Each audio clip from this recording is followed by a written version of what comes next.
नमस्कार दोस्तों, स्वागत है आप सभी का आपके अपने चैनल पर जिसका नाम है कृष्णा इंग्लिश एकेडमी। वोकैबुलरी के आज हम लोग दूसरे पार्ट में देखेंगे कुछ ऐसे शब्दों को जो कि रेलवे, एसएससी या फिर बैंकिंग एग्ज़ाम के लिए बहुत ही महत्वपूर्ण होते हैं और इनसे बहुत ही ज़्यादा क्वेश्चन पूछे जाते हैं।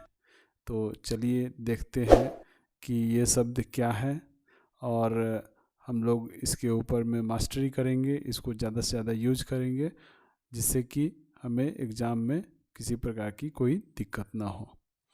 सबसे पहला शब्द है स्टीर, जिसका हिंदी अर्थ होता है हानि पहुंचाना। यह एक पार्ट ऑफ स्पीच का नाउन का भाग होता है और अगर इसमें इंग्लिश में इसका शाब्दिक अर्थ देखें तो यह होता है अ पीस ऑफ एडवाइस और information concerning the development of A situation. मतलब कि किसी सलाह या इंफॉर्मेशन मतलब सूचना के आधार पर किसी स्थिति का उत्पन्न होना। इसके सिनोनिम्स हैं गाइड या डायरेक्ट। एंटोनिम्स ओबे, अबंडन। अगर हम इसको वाक्य में यूज़ करें तो कुछ इस तरह से होते हैं। The government choose to steer a middle course between the two strategies. मतलब कि सरकार ने दो रणनीतियों के बीच में मध्य का रास्ता चुना। अगला शब्द है डीम, मतलब विचारना।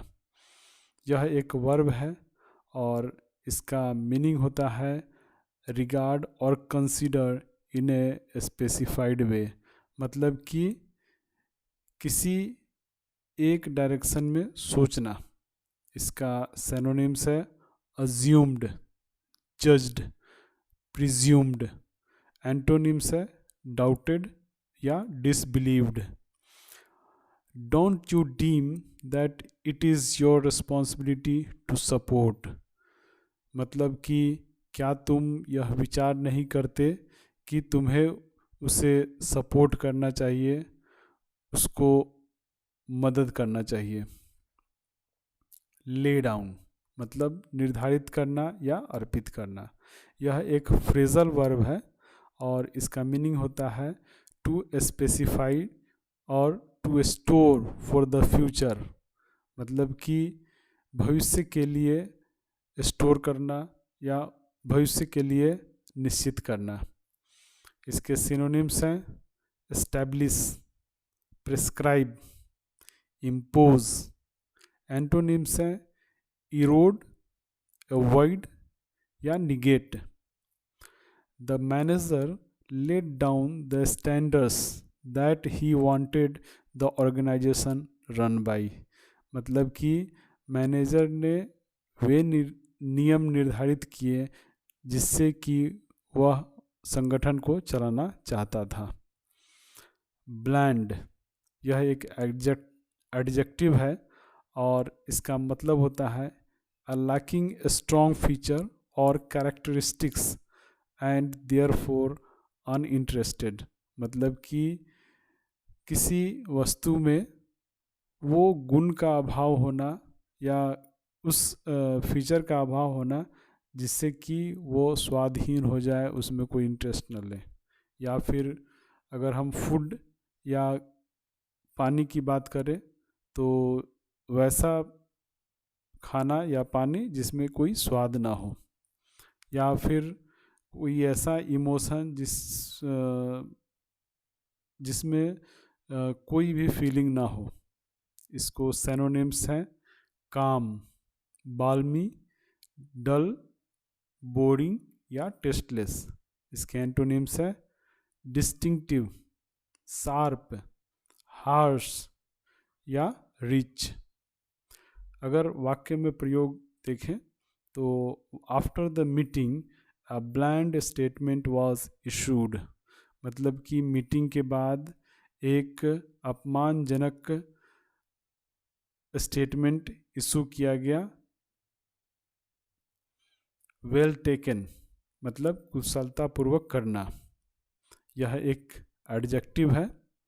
skillfully executed or done, especially of a move or shoot in sport। मतलब कि किसी कार्य को कुशलतापूर्वक करना।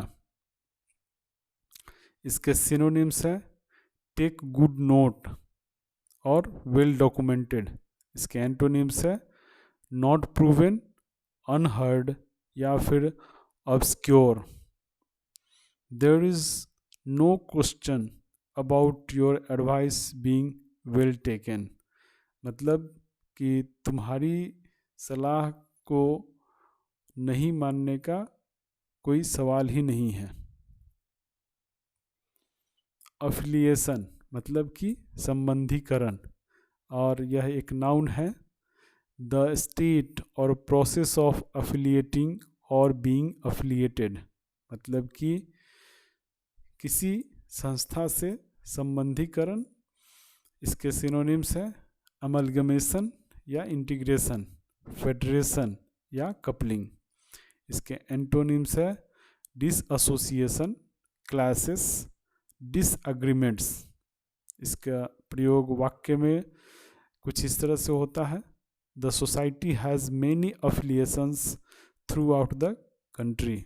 मतलब कि उस सोसाइटी का पूरे देश में कई संबंधीकरण हैं। अगला शब्द है रेक अप, मतलब याद दिलाना। यह एक फ्रेजल वर्ब है और इसका मीनिंग है to mention something unpleasant that happened in the past and that someone else does not want to talk about.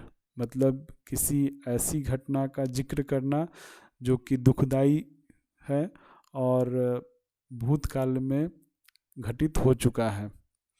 इसके सिनोनिम्स हैं refer to, invoke, allude to, exert.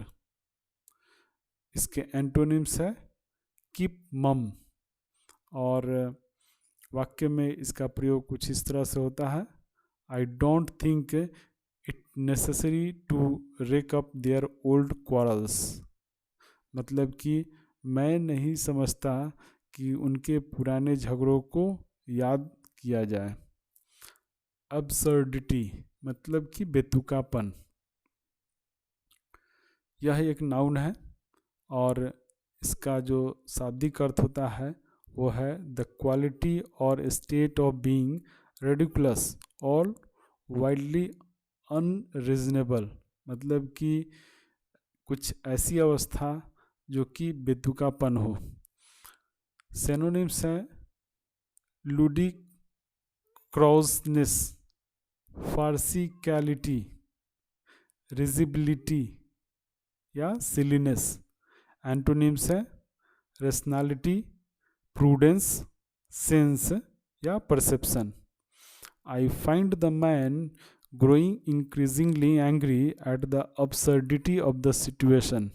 मतलब मैंने उस आदमी को बहुत ही ज़्यादा गुस्सा होते हुए देखा उस बेतुके सिचुएशन के ऊपर। मिस्टिफाई यह एक वर्ब है और इसका मीनिंग होता है अटरली बीवाइल्डर और परप्लेक्स, या फिर टू मेक ऑब्सक्योर और मिस्टीरियस। मतलब कि अस्पष्ट या अस्पष्ट करना। इसके सिनोनिम्स है puzzle, baffle, confuse, confound, bemuse, ऑब्फुस्केट।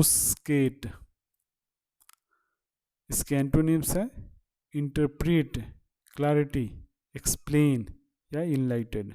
The things was sewn with mystifying certitude. मतलब कि वह चीज़ अस्पष्ट रूप से दिखाया गया। क्लैंप डाउन मतलब कि कठोर नीति। यह एक फ्रेजल वर्ब है क्लैंप का और इसका मीनिंग होता है सप्रेस और prevent something in an oppressive और हार्श मैनर। किसी चीज़ को हार्श मैनर में दबा देना, कठोर रूप से दबा देना। इसके सिनोनिम्स है सप्रेस या प्रिवेंट, जबकि एंटोनिम्स है ब्रिंग अप या फिर एक्सट्रैक्ट। और इसका अगर वाक्य में प्रयोग करें तो कुछ इस तरह से है, the situation could worsen this year as the government continue to clamp down on credit. मतलब कि इस साल और भी स्थिति खराब होने वाली है क्योंकि सरकार ने ऋण के ऊपर में बहुत कठोर नीति बनाई है। तो कैसा लगा मेरा यह वीडियो? अगर यह वीडियो आपको अच्छा लगा है तो इसे लाइक करें, सब्सक्राइब करें और अपने दोस्तों के साथ शेयर करना ना भूलें। पास ही जो बेल का आइकन है उसे ज़रूर दबा दें, जिससे कि मेरी वीडियो आपको समय समय पर मिलती रहे। मिलते हैं अगले वीडियो में, तब तक के लिए धूम मचाते रहें। धन्यवाद।